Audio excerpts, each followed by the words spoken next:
श्री हरि। आज की वीडियो में बात करेंगे साल 2024 में करवा चौथ का व्रत किस दिन किया जाएगा। साथ में यदि कोई महिला पहली बार करवा चौथ का व्रत रखना चाहती है तो वो कैसे रखेगी। करवा चौथ के व्रत के दिन महिलाओं को अपने बालों को किस दिन धोना है और करवा चौथ के व्रत से पहले महिलाओं को कौन सी वो चीज़ है जो अपने घर में ज़रूर लानी है। और इसके साथ ही जो इम्पोर्टेंट क्वेश्चन है वो ये है कि भद्रा का भी समय लग रहा है तो महिलाओं को कैसे क्या करना है। तो सारा कुछ मैं आज की वीडियो में आप लोगों को बताऊंगी, तो वीडियो के एंड तक बने रहिएगा क्योंकि हर सुहागन स्त्री के लिए करवा चौथ का त्योहार बहुत बड़ा त्योहार होता है। बहुत ही जश्न के साथ हर सुहागन स्त्री इस त्योहार को मनाती है। तो चलिए दोस्तों, टाइम को वेस्ट ना करते हुए आप लोगों से शेयर करते हैं करवा चौथ से जुड़ी हुई हर वो महत्वपूर्ण बात। लेकिन उससे पहले आप लोग प्लीज वीडियो पर नए हो तो वीडियो को लाइक कर दीजिए, चैनल को सब्सक्राइब कर दीजिए, साथ में प्यारा सा कमेंट कर दीजिए, साथ में बेल आइकन को भी प्रेस करिए जिससे मेरी वीडियोस की जितनी भी नोटिफिकेशन है वो आप लोगों तक पहुंचे और जो भी मैं आप लोगों तक अपडेट पहुंचाऊं वो समय पर पहुंच जाए। तो बात करते हैं कि करवा चौथ का त्योहार 2024 में किस तारीख को पड़ रहा है, किस दिन पड़ रहा है।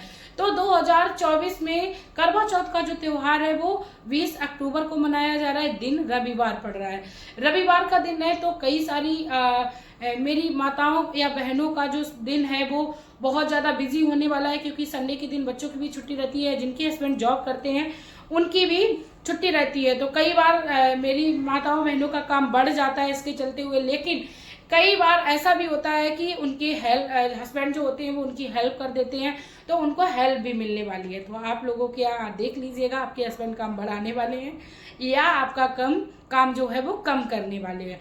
तो ये चीज क्लियर होगी कि 20 अक्टूबर को करवा चौथ का त्योहार पड़ रहा है। अब बात करते हैं कि यदि कोई पहली बार करवा चौथ का व्रत करना चाहती है तो वो क्या करे। तो इस बार करवा चौथ का जो त्योहार है वो पहली बार भी यदि कोई महिलाएं करना चाहती है तो वो आराम से कर सकती है।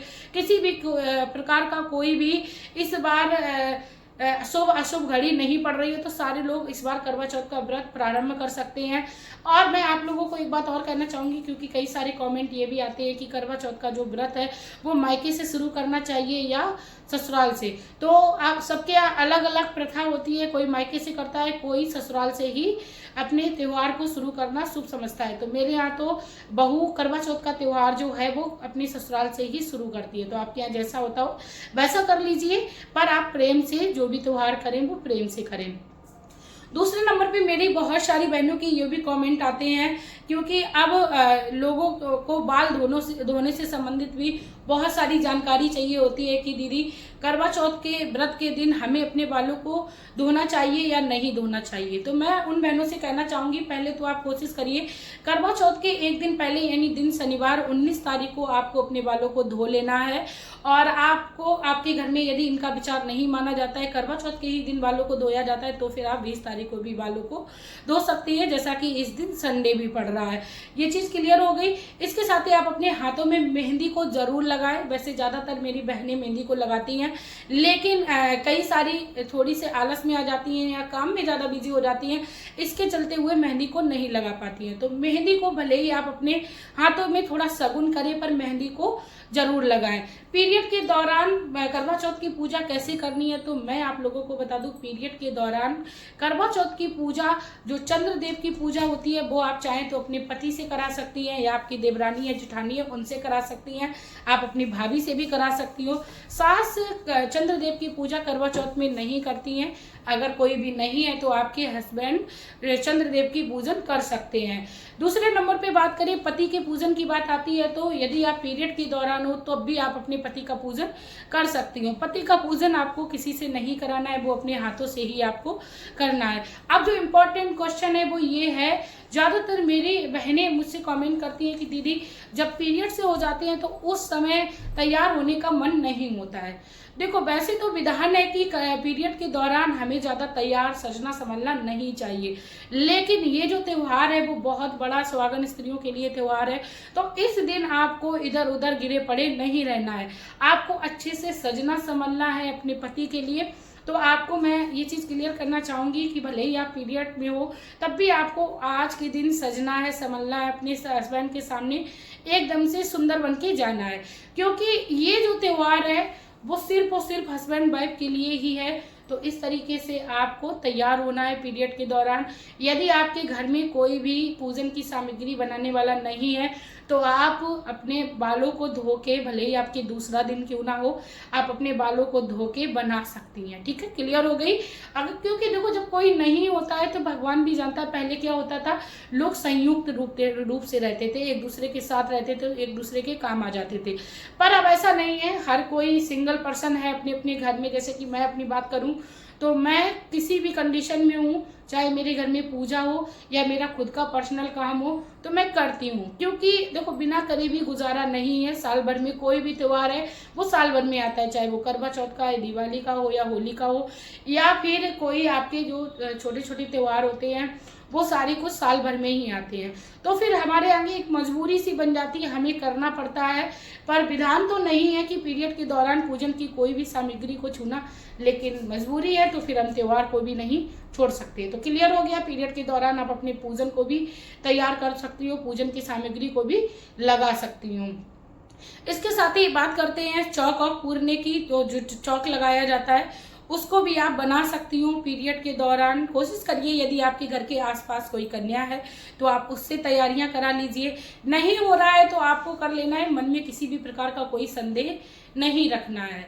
ये चीजें क्लियर हो गई। अब बात करते हैं कि करवा चौथ से पहले हमें कौन सी चीजें हैं जो जरूर लानी चाहिए। दोस्तों करवा चौथ से पहले हमें हर सुहागन स्त्री को, हर सुहागन स्त्री को सिंदूर और बिंदी जरूर अपने लिए लानी चाहिए, माता करवा को समर्पित करनी चाहिए, और महावर जरूर लानी चाहिए। महावर अपने पैरों में जरूर लगानी भी चाहिए इस दिन। महिलाएं मैंने देखा है कि सिटी में रहती हैं, अपना सारा कुछ श्रृंगार करती, पार्लर चली जाती है, लेकिन अपने पैरों में महावर नहीं लगाती हैं। तो श्रृंगार में सबसे महत्वपूर्ण जो चीजें हैं वो है सिंदूर और बिंदी और महावर, बिछिया ये और मेहंदी। ये सारी चीजें श्रृंगार में बहुत ज्यादा महत्वपूर्ण है। तो इन चीजों को लगाने से या करने से हमें कभी भी पीछे नहीं हटना चाहिए। ये चीजें क्लियर हो गई। अब मैं बात करती हूँ कि आप लोगों को करवा चौथ के दौरान और कौन कौन सी सावधानियां बरतनी है। दोस्तों करवा चौथ के दौरान लोग फैशन में आके यही भूल जाते हैं कि इस दिन हमें किसी भी एक तरीके का लाल या काई कलर के कपड़े को नहीं पहनना है या नीले कलर के कपड़ों को नहीं पहनना है।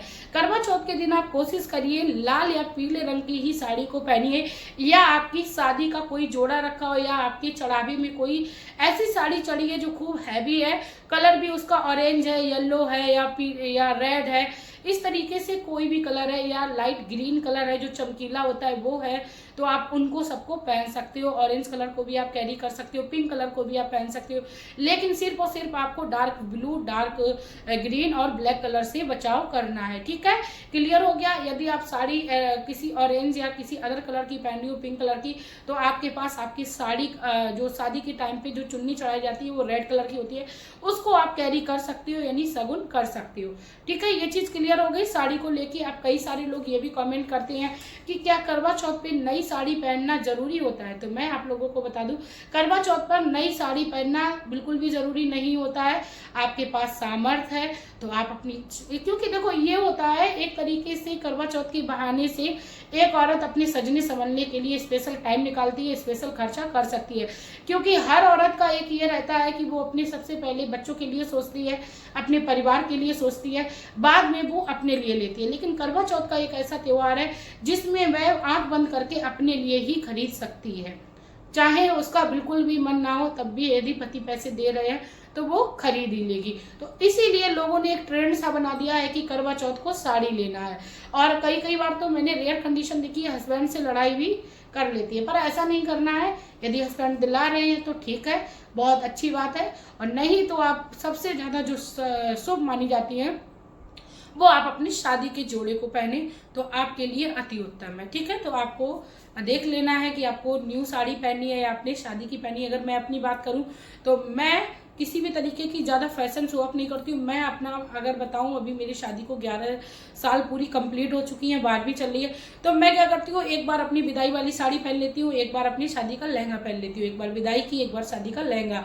लेकिन अब मैं सोच रही हूँ कुछ चढ़ाई का कुछ अलग पहन लूँगी जो चढ़ावे में मेरे चढ़ा था। तो चलिए देखते हैं हम क्या पहनते हैं और कोशिश करेंगे आप लोगों से वीडियो भी शेयर करेंगे।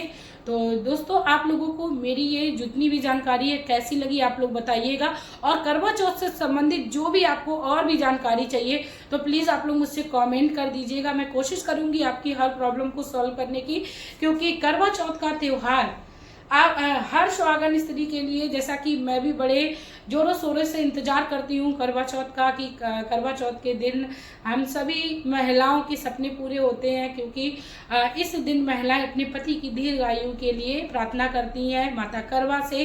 तो हर किसी के पति की दीर्घायु मैं श्री हरि से कामना करती हूँ। श्री हरि सबके सुहाग को अमर रखे, अखंड रखे, ऐसी मैं कामना करती हूँ। श्री हरि के चरणों में ध्यान को लगाए रखिए।